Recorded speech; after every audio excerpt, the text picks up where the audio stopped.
So welcome and shalom. Before we get started, a quick word about our organization. The New Zealand Israel Innovation Hub was founded in 2021. We're a trade association dedicated to strengthening ties between Aotearoa, New Zealand, and Israel through business with a special focus on technology and innovation. With a presence in Auckland, Wellington, and Tel Aviv, the hub operates as both a physical and virtual meeting point, fostering growth, collaboration, and meaningful connections across a range of business and tech sectors. We're a non-political organization, non-for-profit, and we're all about trade and technology and always on the lookout for allies, sponsors, and volunteers. So if you'd like to get involved, please reach out. Thanks for coming today. Thanks for all who are attending. 15 years ago, Saul Singer co-authored with Dan Senor, Startups Nation, The Story of Israel's Economic Miracle, a book that explored how Israel, a small nation with limited natural resources and significant geopolitical challenges, emerged as a global leader in innovation and entrepreneurship. Its lessons remain just as relevant today, particularly for countries like New Zealand seeking to pivot towards a more productive, future-focused sectors.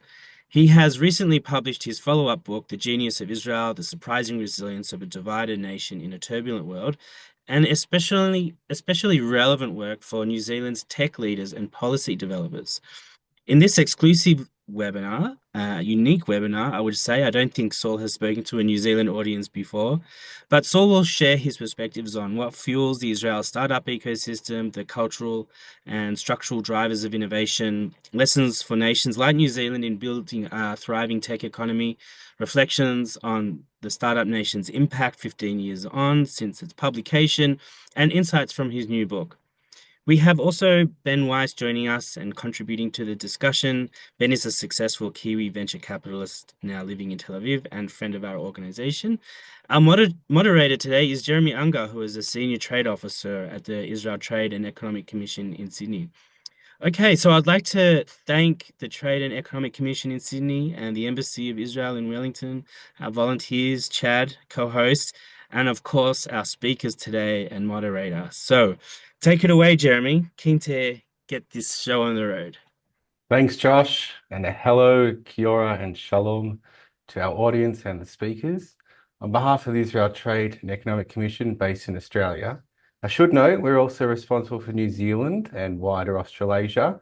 Thank you, everyone, joining us for this conversation with Saul Singer, co-author of the international bestseller Startup Nation and The Genius of Israel. Also extending my thanks to Ben Weiss, the Israeli Kiwi venture capitalist. Now, Ben, you were recently coined by the Australian Financial Review. I'm not sure if you're hearing this one, if I may, as the biggest testicles in VC. So on that fun note, I'd also like to give a very special thank you and a virtual round of applause from our audience to Josh Brown, the tireless mastermind behind this Startup Nation Revisited event and the wider New Zealand Israel Innovation Hub. Just a quick word that our office functions as the commercial and investment arm of the Embassy of Israel in Australia and New Zealand, and we're part of the Foreign Trade Administration within the Israeli Ministry of Economy and Industry. Our primary goal is to promote, facilitate trade, investment, and industrial research and development between Australasia and Israel. Now, we achieve this by connecting Israeli companies with local partners and investors like yourselves in the audience. And thank you, by the way, for tuning in. And we also help local firms access Israel's cutting-edge technology and innovation. Do this through a range of activities, including trade missions, delegations, business events, to foster collaboration and technological participation. Now, this discussion is particularly timely as both Israel and New Zealand navigate a rapidly evolving global landscape. Mr. Singer, Saul, if I may, on the Israeli ecosystem and cultural drivers, in your book, Startup Nation, you emphasize the cultural institutional factors behind Israel's success. Can you elaborate on what you see as the most significant cultural driver that foster innovation, such as the military's role or the chutzpah mindset? Thank you, Jeremy. Thank you, Josh. Ben, it's good to be in New Zealand virtually. I hope someday to be there in person. Um, so, in the book Startup Nation, we basically told the story about how Israel is Startup Nation, and we can get into how it very much still is. But that was just the introduction. The rest of the book was about how and why. How did that happen? Uh, why is Israel have so many, more than any other country, startups per capita in the world? And still today, you could argue is the most important ecosystem outside of Silicon Valley in the West. Um, And we pointed to a bunch of reasons. The military is part of it, but not exactly the way most people think of it. Some people know that there are certain technology units in the military, like the 8200 unit, that produce a lot of the people who are starting startups and work there. Um, but it's not so much the technology that they are exposed to there, the skills in computer science and things like that. It's more the values and softer skills that they receive there. Because those technical things you can learn anywhere. But what Israelis get in the military is basically two big things that in pretty much any unit, not just technology units, you pick up. One is the idea of the unit.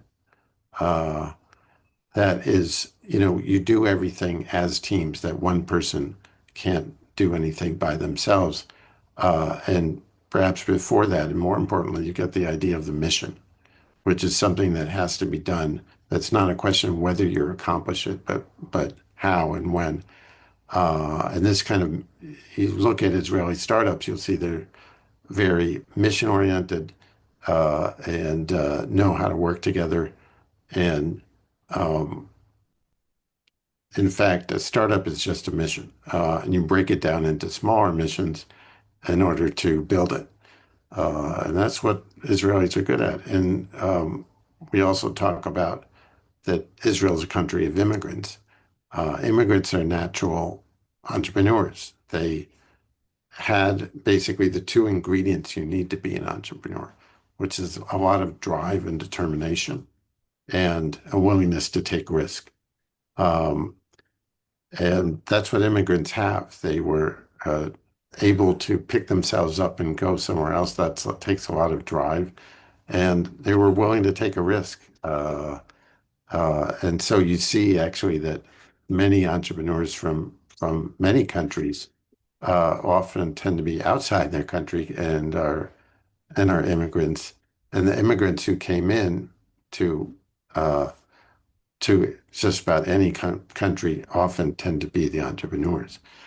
Um, uh, yeah, so those are a couple of the big factors we talk about. And I'm sure as we talk, we Yeah. pick up some other ones.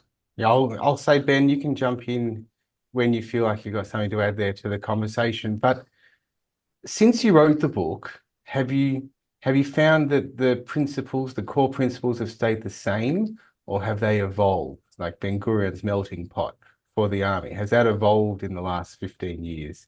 Has the Israeli army has innovation because companies are getting giant and getting bought out, the Israeli army is expanding and successfully. So what have you seen that's changed in the last almost couple decades? Well, the forces behind it, the kind of recipe that we talk about, the main factors, really have stayed the same. The ecosystem itself has changed dramatically. Uh, First of all, it's grown dramatically. Um, in 2010, which is about when the book came out, Israel was receiving about $2.5 billion per year in venture capital, which at that time was enormous, was more than, you know, any large country in Europe, and actually more than a combination of European countries. Um, but in 2021, Israel was bringing in about that much every month, not every year. That was a big bubble year, but now during this war, uh, Israeli venture capital is still earning about, I don't know, something like 10 billion a year, which is probably more than that at this point. Um, and that is above where we were before the bubble. So uh, it's it's going along very well. I think we could also talk about how the nature of the companies has changed, mainly in size and ambition. Um, uh, and global success. I mean, I think the largest startup exit of all time was the Wiz exit for $32 billion. Um, uh, that's more than, say, Facebook. I mean, sorry, WhatsApp was bought for 23 billion. That was kind of a record at that time. This was 32 billion dollars, just unheard of for any company, let alone an Israeli company. Yeah. I thought to, and I think I can draw a similarity between Israel and New Zealand, being that they're both small, relatively isolated countries. And I think I'll bring Ben into this one as well, maybe in the first instance, and then you can tap onto it, Saul. That what are some of the lessons, the important lessons that New Zealand could learn from Israel about these capital raisings and innovation efforts? So you're right, Yeah. actually. Uh, Oh, sorry. no, you go ahead, Saul. Sorry, that was a question for you. Why don't you go ahead and then I'll chime in. Yeah, sure. I was actually out at an event last night with a group of Australians that were visiting, and it was 10 p.m. and dinner was starting to be served. And one of the Australian people remarked that the average time for eating dinner in Australia is around 6 or 6:30 p.m. And quite amazed at how people live in this country. And so I actually think the work ethic. Bill Ackman spoke at a conference last week, a big event sponsored by Jefferies, and he said one of the most admirable things about Israeli entrepreneurs is that they actually work two shifts. They work the Israel shift, then they'll come home, feed their children, put them to sleep, and then they'll work the US shift. So the work ethic, the spirit, the energy, the drive is here. And I do think that, if New Zealand entrepreneurs, could take something very important away, it's that you've really got to make the success out of nothing. And I think the entrepreneurs here definitely put in the time to make their company successful. There's, of course, a lot of luck and know-how that comes, but eventually it's hard work. And, coming here and feeling the energy for a New Zealand entrepreneur, I think they'll take a lot away from that experience there. Yeah, no, I mean, one reason why I think anyone interested in this subject needs to come visit Israel is that you feel the energy. In every coffee shop, people have their laptops open and they're working on startups. That's kind of what they're doing. In a way, entrepreneurship is the country's national sport. Um, uh, so it's not just the it's not just the entrepreneurs within the country, it's the whole country's kind of supportive attitude and the creation of environment that that fosters innovation and entrepreneurship. Yeah, you can even go so far as what you have said in the past that Israel as a country itself is a startup. And it's amazing to see how far it's come in the 75 years. Are we on? Yeah, 75 years. Now, so on that, a lot of risk had to be taken by Israel. I mean, Australia and New Zealand pretty well set, but how do you foster that risk-taking innovation mindset? How do you build that? What could New Zealand build to be a little bit more risk takers? Yeah, so I would say, and I would say that that's maybe the third major factor is that Israel itself is a startup, and that goes to what I was just saying about the whole country kind of having that entrepreneurial atmosphere. Because again, if the two main ingredients are drive and determination and a willingness to take risk, um, that's what Israel is. It took a lot of that of those two things to found Israel, and not just 75 or so years ago, but continuously till today. It hasn't stopped. Um, and in terms of what New Zealand can do, um, I think that the value of service is very important ingredient in all this, and that also goes to our next book. Um, but Israel does that through military service, but not just. That's the kind of epitome of it.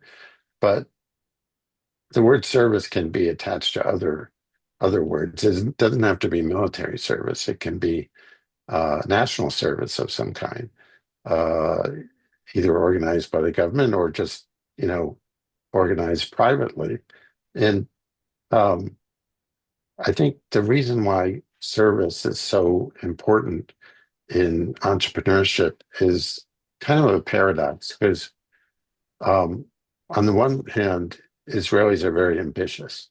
You have to be to do startups. But on the other hand, they culturally, nationally, we feel that it's not just about us, that we're all part of something that's larger than us. And then we have to serve that. And you know, I think that's very important for society generally, but I also think it's a big part of the kind of ethos of our startup ecosystem. Yeah.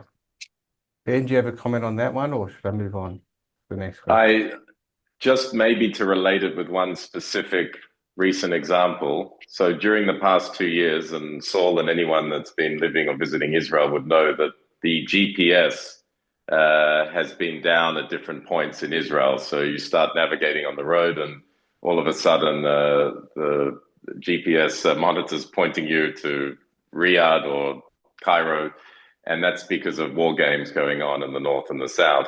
And so I met an entrepreneur a couple of months ago who thought this is a problem. No one's thought of a solution. So he quit his job and he's just developed a brand new communication protocol to replace GPS. So I thought that's an interesting example. Saw a problem, quit his job with almost no hesitation, and has just built a company that has already got amazing traction in the market with a whole lot of foreign governments and other civil applications. Yeah, so I Yeah, I was thought it was funny because that GPS problem would happen in the north of Israel when Hezbollah was sending missiles in the north, and the the point that the GPS would show that Google Maps or whatever would show where you are, I think was picked arbitrarily by the forces that were doing this, and that point was on a runway in Beirut International Airport. I don't yeah. know why. Anyway, go ahead.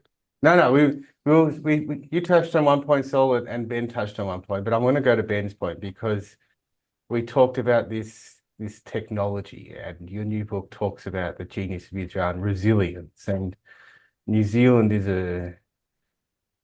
it's a very interesting ecosystem there. So a lot of agriculture and then a focus on tech. But if you have a flooding or you have a major disaster, you need to be resilient. You need to pick yourself up. You need to keep on going with the challenge. And you've had to be very resilient, Israel, the last 2 years. What are some of the other, more than just a tech for driving around? What are some of the other solutions to the challenges you've seen? So First, I'll point out that that's another uh, major attribute of entrepreneurs. What Ben gave a good example is that startups are more about the problem in some ways than the solution. If you A lot of startups fail because they try to solve a problem that's not a good problem. That's not a market. That's not enough demand for solving that problem. So picking the right problem is critical, uh, and falling in love with that problem. Uh, that's I think the name of the book by Uri Levine, one of the founders of Ways, which is fall in love with the problem, not the solution, because the solution has to adjust all the time to how you solve the problem. Um, uh, so yeah, Israel has shown tremendous resilience. I I think that it is a huge part of our national character. I think anyone who's been here during the war feels it. I think even people outside. Just yesterday, I was on a Zoom or something, and a siren went off, and you just go into the safe room and continue your conversation. A few minutes later, come out.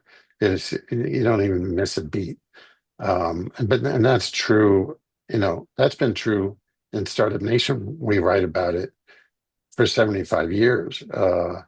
That Israeli startups have always told their customers and investors, there may be a war on here, but we're not going to miss a shipment, and we would not have been able to achieve what we've achieved if that weren't true.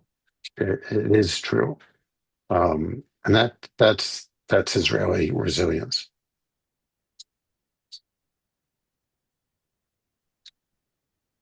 Ben? Can I add? Yeah, so just underneath me, about 3 levels below the office here, is a very large bomb shelter. And at the beginning of the war, it was basically converted into a hub where people had brought down transistor radios because you couldn't get service down there. So they had a section for Israeli dancing. They had a section for pets with a whole series of dog bowls and animal toys and food for the pets. And then another section for the startup entrepreneurs. Someone had actually found a way to get Wi-Fi, 3 floors down through all the concrete. And so people plugged in. And that way, if you're down there for 10 minutes, an hour, whatever it may be, you can keep functioning as normal because you're generally not in radio range. And I just thought that was very novel. And it turned into a great way, very, almost like a sort of underground theater of sorts. And it's been like that for the last 2 years. Yeah.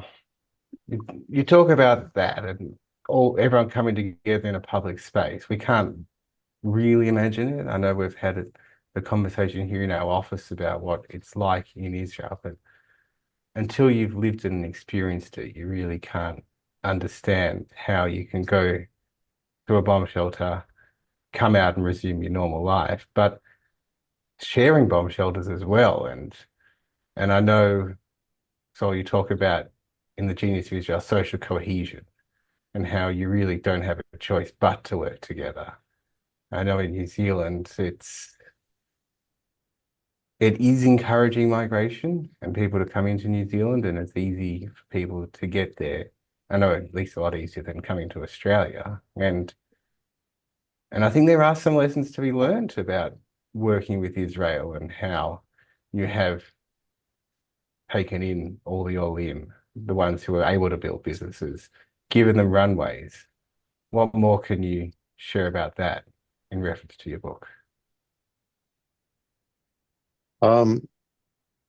Well, partly answering this question, but a previous question as well in terms of New Zealand. I've spoken all of the world because the book, to our surprise, was translated into many, many languages.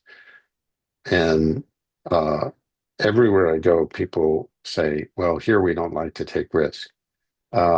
as if that's unusual. That's I'll tell you that even entrepreneurs don't like to take risks, and venture capitalists certainly don't like to take risks. Um, they try to minimize risks. They're willing to take risks. It's not that they like it. They try to minimize it as best they can. But in terms of other countries, um, it's important to understand that the objective is not to change your culture. That's not possible. It's not possible to create, outside of Israel, where it's sort of part of the mainstream. Everywhere else, it's going to be a sort of bubble within the culture. Excuse me. Uh, Silicon Valley does not have a culture that's representative of the rest of America. There's a bubble there where it's more normal and accepted to take risks because it's part of entrepreneurship. You can't avoid it. Um, and what you find is that entrepreneurs in different countries, some ways, have more in common with their counterparts in, say, Australia or Israel or anywhere else than they do with the people of their own country. So you don't have to transform the culture. You have to sort of create a safe space for these people who are so unusual, who have that kind of entrepreneurial DNA, and those people are coming up everywhere. You see this, I'm sure, in New Zealand, that 5 years ago the scene wasn't what it is today. It's always growing, and part of that is uh, is access to technology, but it's just something that's growing everywhere. Yeah. Ben, do you want to also talk about access to capital as well in the New Zealand mindset? Yeah, look, this was a very significant year for New Zealand and Israel with the very large Zero and Melio transaction.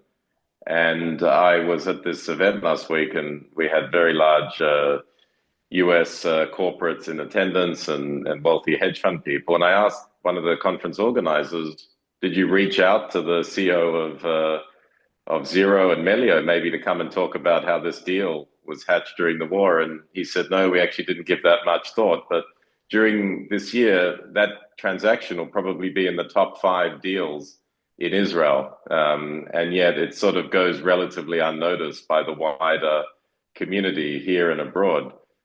Just as an example, by the way, today Fiji is opening an embassy in Jerusalem. Fiji has a population of less than 1 million people. And as of today, New Zealand still doesn't have an official embassy presence here. So why is a country with a lot less trade, a lot less history, a quarter of the size, opening an embassy in New Zealand, having still not taken that initiative? So I actually think for the opportunities between the two countries to flourish, I think the governments need to think cleverly how to do business and still maintain their political constituents, and as well have some CEOs from New Zealand and vice versa be willing to talk about their cooperation publicly and educate people that New Zealand is not just a country full of dairy cows and sheep, that there is actually a technology industry and it's growing, and there's a lot of opportunity between the two countries.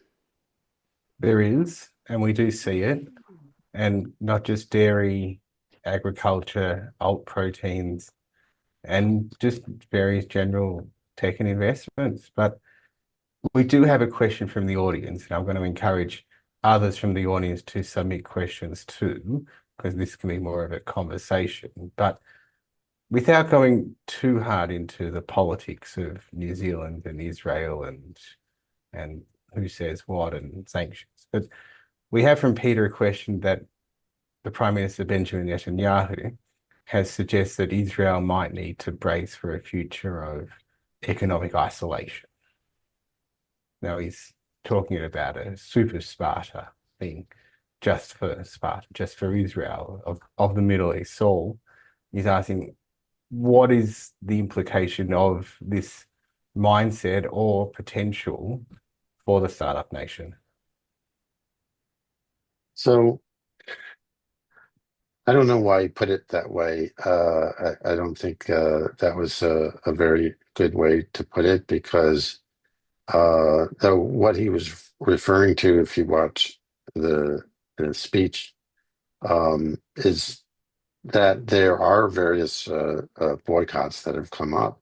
And there was also the sense during the war has been the sense that Israel was very dependent on mainly the United States, but generally in terms of arms that it uses, a lot of things are not produced in Israel. Some are.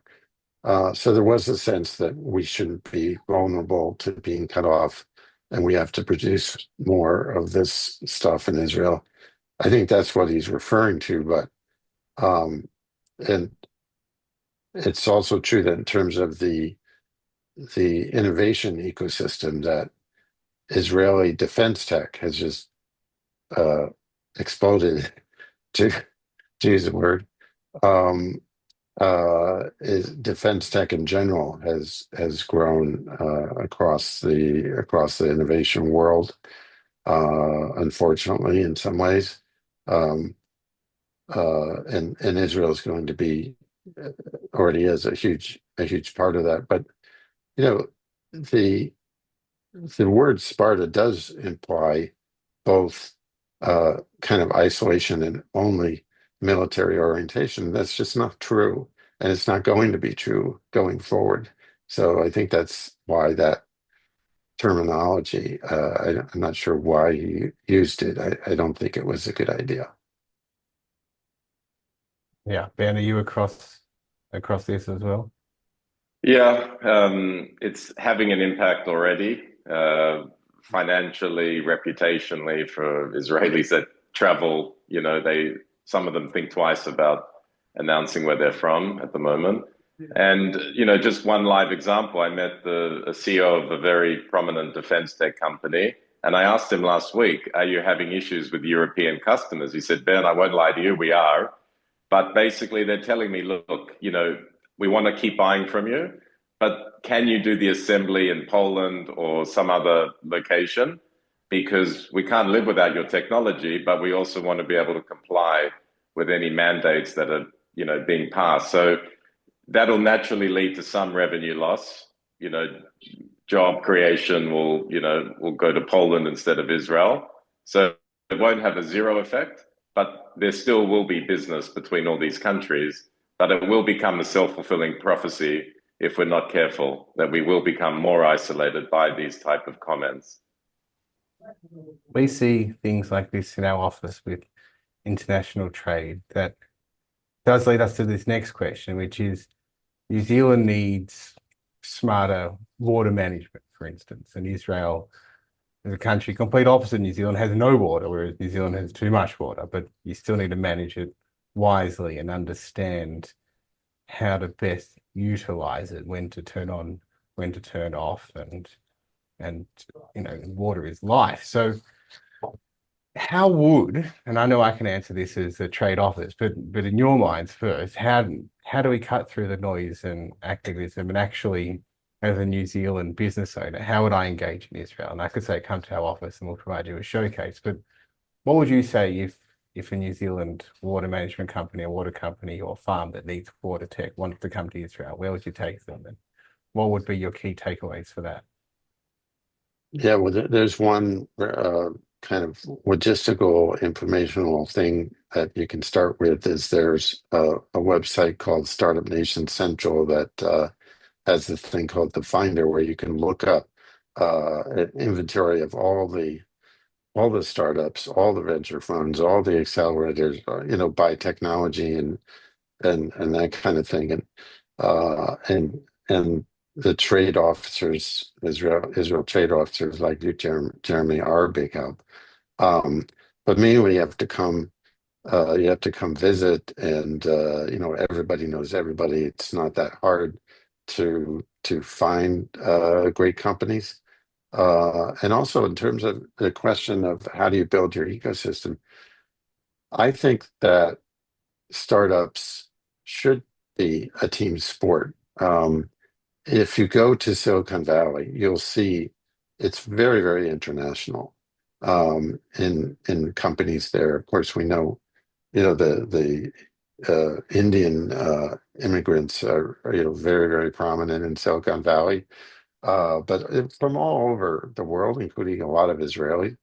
One, I think, weakness of Israeli startups actually that bothers me is that you go into a Silicon Valley startup and you see people from all over.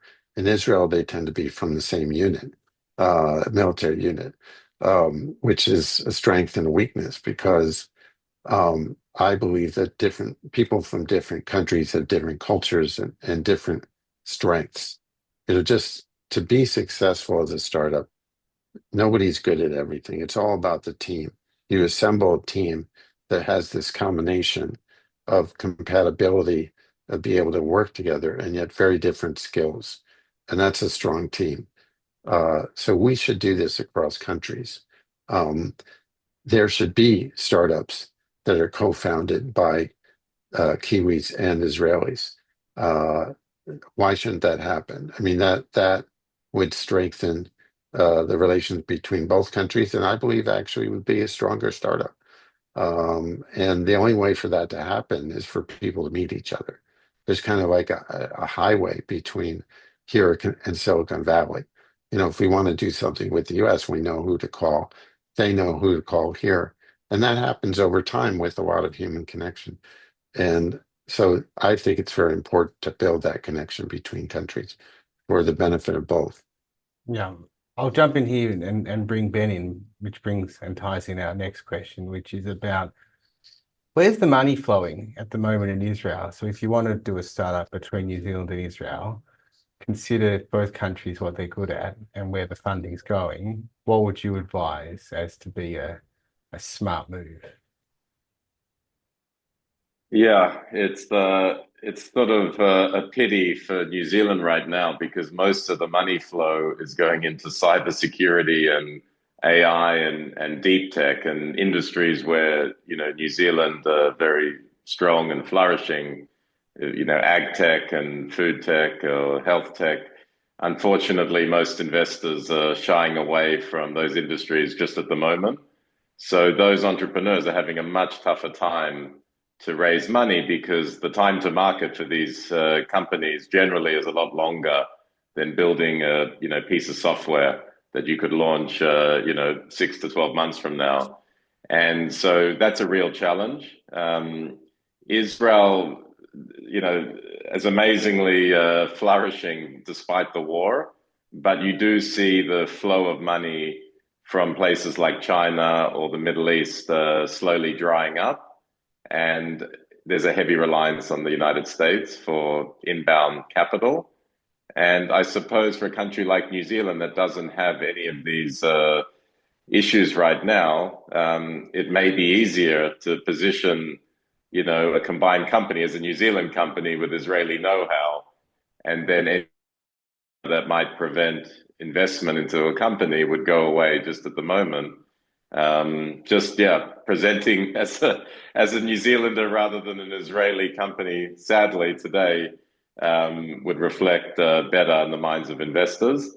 But hopefully that'll change in the near term. Yeah, I mean, just to say something about the isolation, I think it's a marginal thing when it comes to the tech sector in Israel, uh, both because um, the investors and customers from other countries, you know, they may want to do it quietly or secretly, whatever, but they want uh, to do business with us. Um, and kind of regardless of what some people say in the country. But also, I believe that that isolation will go down after the war ends. And I think actually the the irony that the Arab world is getting closer through these years, and I think much more so uh, if there's a Saudi deal, which still looks like it's on the table, um, uh, likely Indonesia will also, you know, increase its relations with Israel and other countries. Um, so it's kind of crazy that, let's say, Europe has cooler relations with Israel on paper in some ways than the Gulf countries and the Arab world generally. And so that relationship actually in the Middle East, Israel is in the Middle East. We're part of it. We should be psychologically, we should see ourselves as more a part of it, not just a part of the West. Um, and so I think kind of geopolitically, strategically, longer term, uh, we're in a good place, and that will reflect also in reducing some of this recent isolation. Yeah, the Abraham Accords was huge for our officers pre-October 7. It was game changer, good political relationships, huge years for Israel, 21 in investments, 22 doing deals.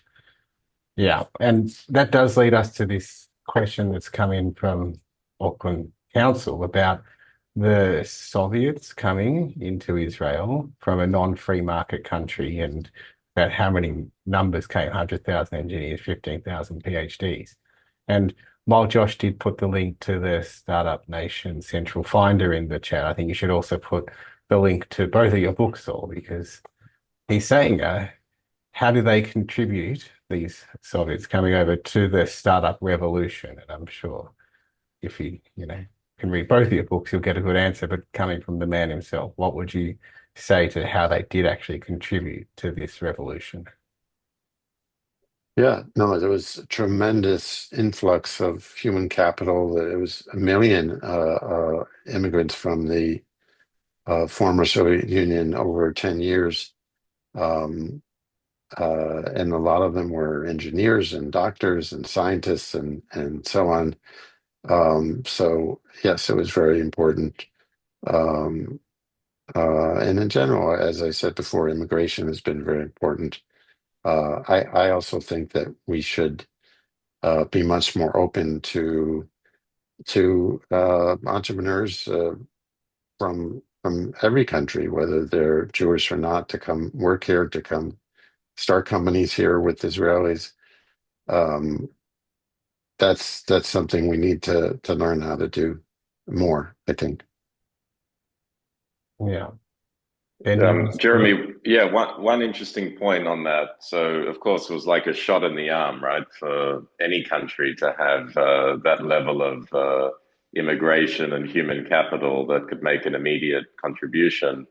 But in practical terms, the value that I see even today, 30 years later, is that within a startup company, there are several engineers that can speak Russian or Ukrainian or a combination, and they're actually able to manage remote teams of developers that today it's very common to have, less so in Russia now, but in places like Ukraine, Romania, Belarus, developers that will cost, one third of the cost of an Israeli engineer.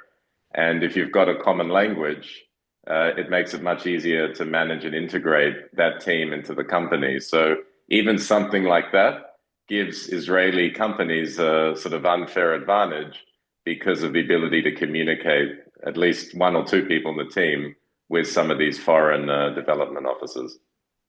it's true. A lot of us in Western countries only grew up with one language. And for the Jewish community, it was otherwise Hebrew that you learn in school. Then they would teach French. That wasn't a massive global powerhouse. But starting to learn Mandarin and Indonesian, as you say, could be the languages of the future.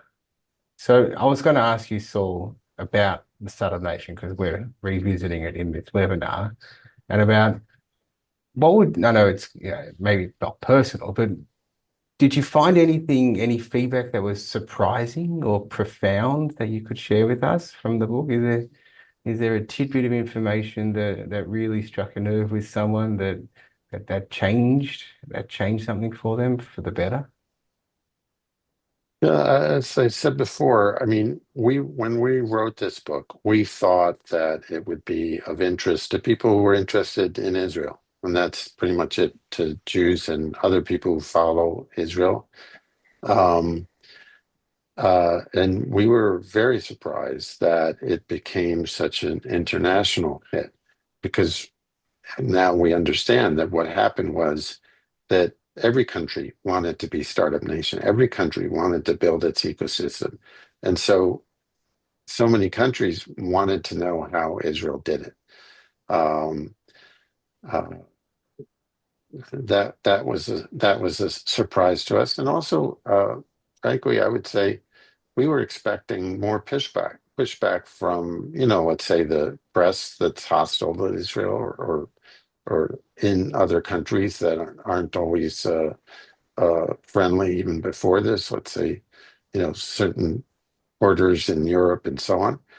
And we found that when you're talking about startups and innovation, when you're not talking about the conflict and you're talking about Israel as a country, not just a conflict, um, that people were very open to this and able to kind of compartmentalize in their minds these two different worlds.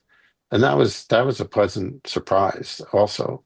Very little pushback, very friendly, good coverage, even in outlets that are not particularly friendly to Israel.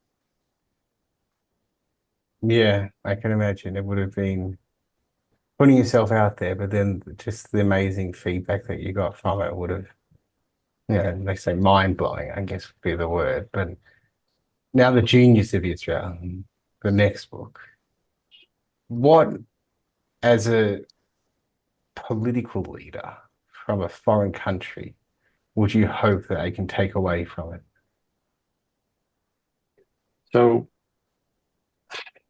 in a way, I feel like the genius of Israel, and the subtitle is the surprising resilience of a divided nation in a turbulent world, um, which was basically written before the war, came out on November 7, 2023. So it came out almost exactly the same time. Um, uh, I think it's actually very relevant to understanding Israel today. But more than that, I mean, it addresses essentially what Israeli society, and that's what we're talking about when we're talking about the genius, not the government or whatever. Israeli society is what we're looking at there. And we're looking at the incredible strength of that society. Resilience is a word, but it's not just that. It's that in objective measures like health and the fertility rate and the lack of what's called deaths of despair. These are deaths from suicide and drug abuse and alcohol. We looked at that in particular, and there we have the lowest in the OECD. Um, we looked at that in particular because people knew about how Israel was in the top 10 in the World Happiness Index, but that seemed a little hard to quantify, a very kind of soft figure. So where there is data is on the other end, is on the despair end. And Israel's doing much better there. Why? Why is Israel the only rich country that's young and growing instead of aging and shrinking? Which has enormous implications for innovation, for the economy. I mean, countries that are aging have much more of an kind of winding down, less of a future orientation, um, than a country that is optimistic. Having children is perhaps the most optimistic thing you could do. Um, and Israeli fertility rate is about double um, the OECD average. And people think that that's because of the ultra-Orthodox population that's having a huge number of kids, but it's not that. You just look around in Tel Aviv among secular people, and the normal number of kids is three, and two is a little small. Four is kind of extra credit, um, And I'd say that this is the only place, the only rich country where there's social kind of benefits, points or whatever you get from having more kids. And it's such a family country. I mean, we have a chapter in there. My favorite chapter title, I think, is Thanksgiving Every Week, and that refers to Americans will get together like twice a year, kind of three generations. Israelis do that every week. You have to go home to your parents with your kids just about every week. And that's not just a kind of religious tradition, but a secular tradition as well. And it's not just because we're a small country, because as you know, there are a lot of small countries in the world and that doesn't happen. So there are many, many aspects to this. I think the service element is very important. And I think the reason why this is so important, or maybe even more important than Start a Nation, is that there's a crisis in the modern world, a crisis of meaning, a crisis of deteriorating mental health, a crisis of increasing polarization that I think comes from some of these problems. Though Israel has not escaped polarization, as you see, but I think that Israel, after this period, which I would put in brackets, could be the country that manages to pull itself out of polarization. The first country to be post-polarized, if that's a word. That's certainly what we pray for. I think it's possible in a way that's not possible in other countries, because here we complain about losing solidarity. And that, to me, that's a striking thing, because you don't complain about that in other countries because it's not even the category. You don't complain about something that you haven't lost or you have no concept of it ever happening. Here, we complain about it because that's our touch point. That's what we aim for, and that's what we need to survive. And it's our happy place. It's what makes us different. We're not just individuals here.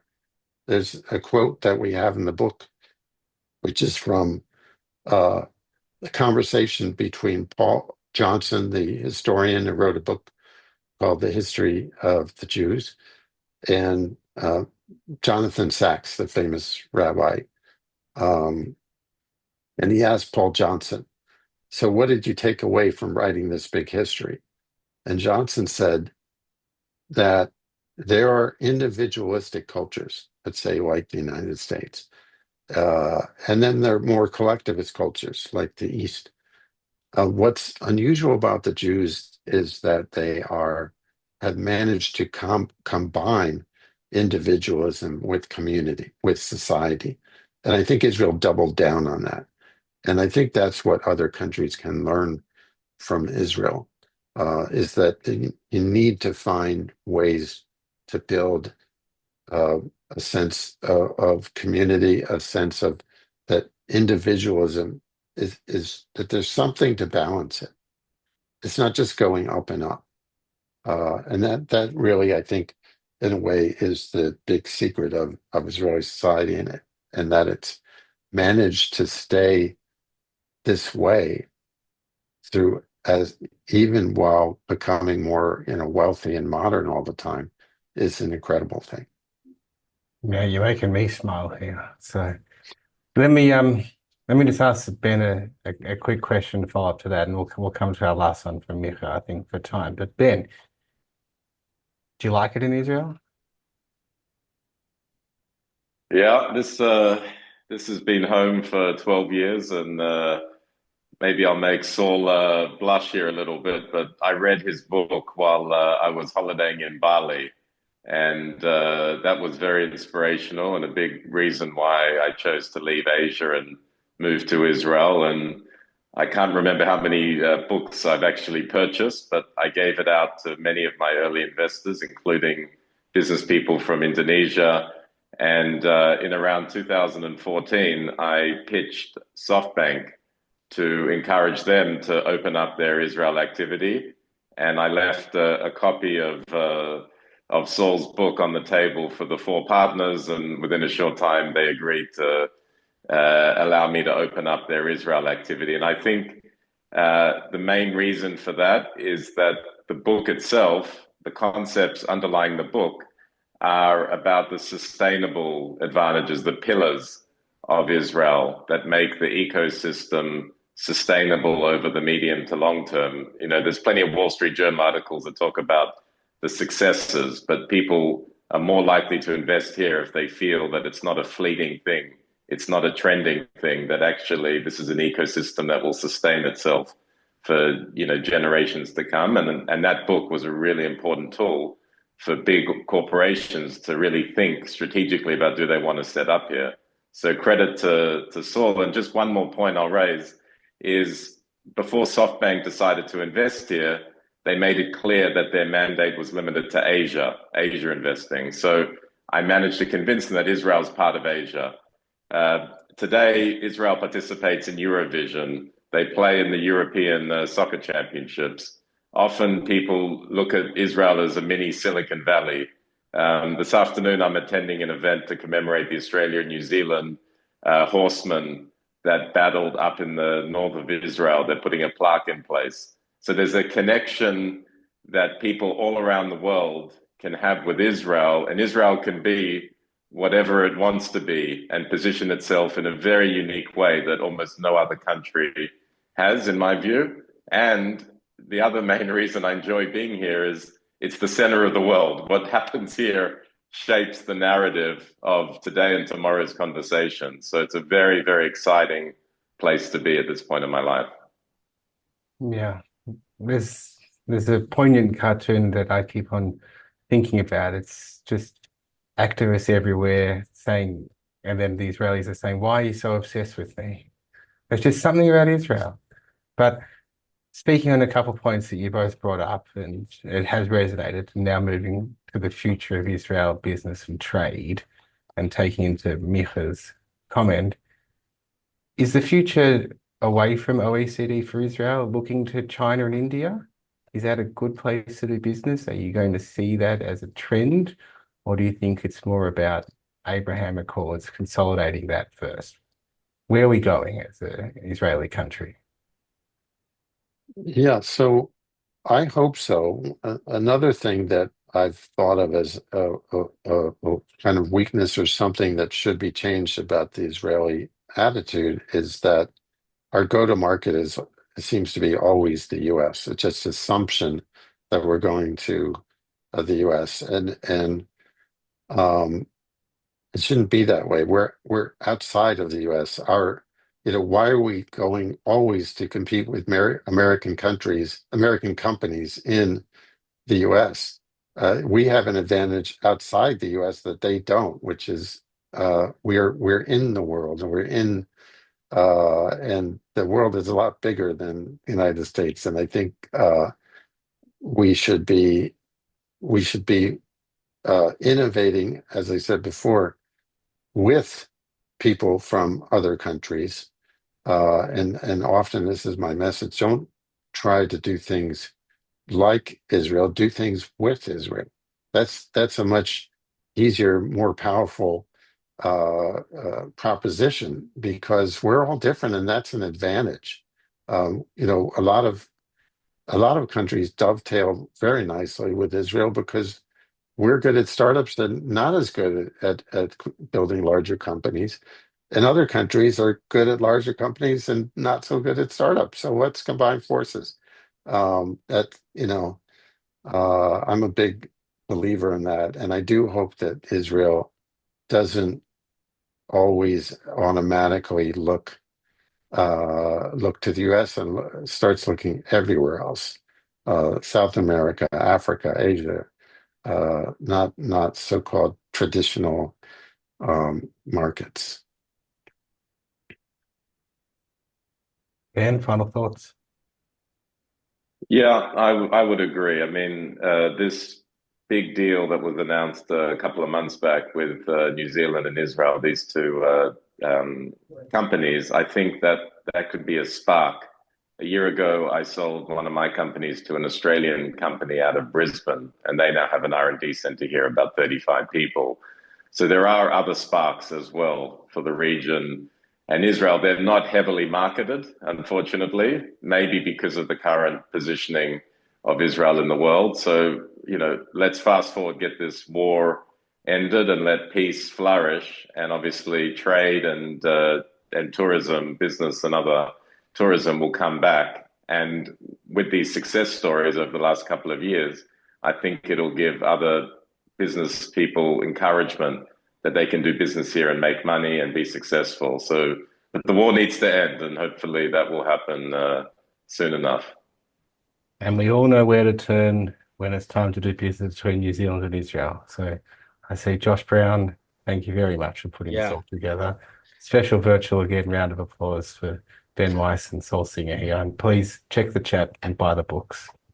Yeah. Thanks so much, everyone. Thanks for Jeremy. Did a fantastic job. Thanks, Saul, Chad, Ben, and thanks for the audience for coming along to listen. And yeah, buy the books, as Jeremy mentioned. And yeah, thanks to the Israel Trade Commission in Sydney and the Israel, the Israel Embassy in Wellington. So thanks all for coming and enjoy the rest of your evening.